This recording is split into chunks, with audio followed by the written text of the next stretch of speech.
Hi guys, ngayong araw nga pala ipapasok na naman tayo sa trabaho. Alam nyo na si Mami Cherry, pagising ko, gigising na rin yan para ipagtimpla ako ng kape. After ko nga magkape, ito gumayak na nga rin ako dahil kailangan ko malis na maaga. Kala ito, nagpaalam na nga tayo kay Mami Cherry, kiss muna, diba, pampagana. Kaya naman mapapasana all ka na lang talaga, anak ng teteng, umisa pa nga.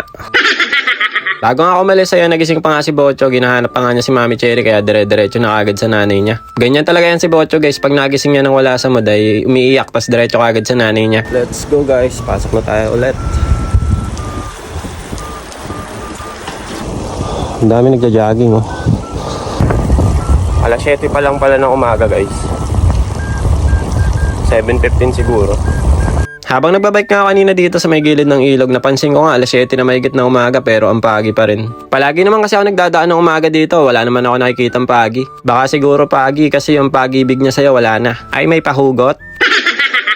Eto guys, nandito na nga ako sa may parkingan ng bike, 7:14 pala ako nakarating yan. Pagka umaga marami pang available yung parking yan, pero pagdating ng tanghali ako punuan na yan, halos wala ka na mapag-parkingan. Ngayong araw pala guys, ibang location ng trabaho na naman yung pupuntahan natin. Sumakay nga pala tayo ng train mula Tsunashima tapos hanggang dito sa may Yokohama. Papansin nyo nga guys, yung mga estudyante dito or yung mga nagtatrabaho, talagang mga nagtatakbuhan yung iba para makahabol lang sa train. Ganyan kasi sila dito sa Japan, ayaw na ayaw nilang malilate no. Simula naman dito sa may Yokohama, sumakay ulit ako ng train papunta naman sa Keikyu Tomioka.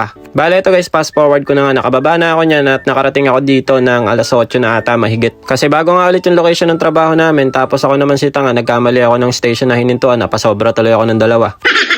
Magmula naman dito sa Keikyu Tomioka, kailangan ko pa sumakay ng bus kaya yan, nagkape muna ako sa gilid habang naghihintay ng bus. Pagsakay ko naman ng bus, saglit na lang naman yung biyahe, siguro mga nasa 8 minutes lang naman nandun na ako. Mga nagtatanong ulit dyan na bagong followers paano daw pumara dito, yan yung nakikita nyong yellow button, pipindutin nyo lang yan. Kakababa ko lang ng bus. So maglalakad ulit tayo ng mga 6 minutes. O sa mga magtatanong pala kayo Dex, ba't iba na naman yung pwesto nyo? Dito kasi sa trabaho namin, dalawang site yung kinukuha para salitan. Para kapag gawa ng trabaho sa kabila, nasa kabila kami. Nandito na ako. Ito yun yung trabaho namin.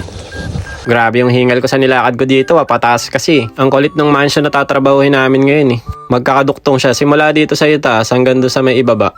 Konting update nga lang pala sa ginawa namin kanina. Ganun pa rin yung mga pader na may sira, binakbak namin tapos nirenovate lang ulit. Simula 6th floor yan hanggang doon sa may first floor yung tinrabaho namin. Parang may pagka semi-probinsya ngayon lugar na to kasi yung mga bahay parang nakatayo lang sa bundok. Lunch break na nga pala namin to. Ito nga lang pala yung kinain ko ng tanghali. 2 onigiri at saka isang itlog na nilaga. Dahil nagkamali nga kasi ako ng train na hinintuan kanina, medyo kinapos ako sa oras kaya mabilisan na lang ako bumili ng pagkain. Mga nasa Japan nga pala dyan, parang umiinit na ata ulit dito sa Japan no. Kasi ngayong araw napansin ko parang wala na akong nararamdaman na lamig Wala, share ko lang kasi ang init kanina talagang tanghali. Alam mo siguro may hugot na naman no. O baka naman kahit gaano kainit yan sa Pinas ramdam na ramdam mo pa rin yung panlalamig niya. Agik!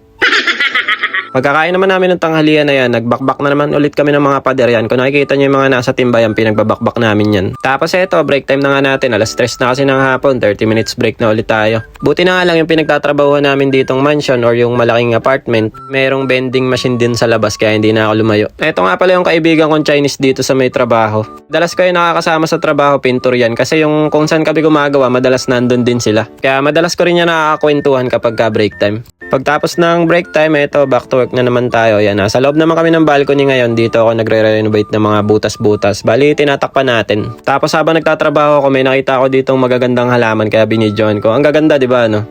Tapos na yung trabaho natin, guys. Uwi na tayo.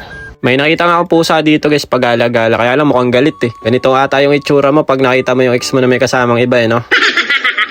Tatlo nga pala kami ngayong araw guys, yan yung kasama ko, yung kapatid ni boss yung naka-gray, tapos yung naka-black naman ay kaibigan ni boss. Sabi kasi nila wag na daw ako mag-bus pa uwi, kaya yan, hinatid nila ako hanggang station kaya hindi na ako nag-bus. Medyo padilim na nga rin yan kasi alas 5 na mahigit ng hapon. At eto, nandito na ako sa Yokohama, medyo crowded na kasi pauwi na yung mga estudyante at saka yung mga galing sa trabaho. Bago nga ako umuwi, ayan, binilang ko muna si Sauri at Seiji ng pasalubong, tinapay para hindi naman candy. Pagkabili ko naman ng pasalubong, ayan, dali-dali na ako pumunta dito sa may parkingan ng bike para makuha ko na yung bike ko nang makauwi na tayo. Medyo malayo nga rin pala yung biyahe, no? Siguro mga nasa 1 hour and 15 minutes din nata yung binyahe ko or yung isa't kalahating oras. Kaya medyo ginabi na nga tayo pa uwi ngayon kasi natapos yung trabaho namin kanina, siguro mga nasa 5:15. Kaya nakauwi na ata ako ng bahay niyan guys, alas 7 or alas 7 na rin ata mahigit. Eto na nga guys, nandito na ako sa bahay at si Seichi ngayon nagbukas ng pintuan. Si Ate Saori meron na namang kwento, yung nanay daw ng best friend niya ay nagpunta raw kanina sa bahay tapos inaya sila maglaro sa may park. Si Bossing Botchog niya naman kakatulog lang daw sabi ni Mami Cherry, kaya yan inabutan ko ng tulog na tulog.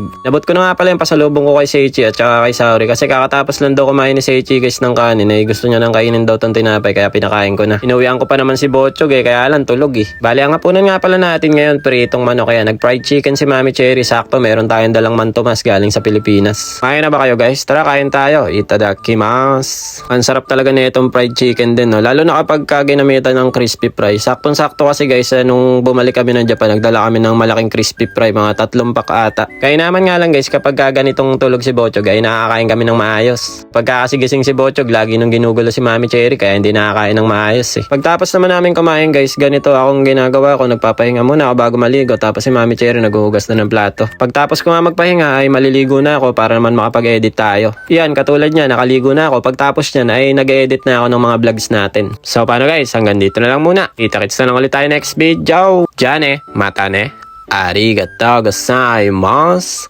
Ngek ngek ngek. Bye bye.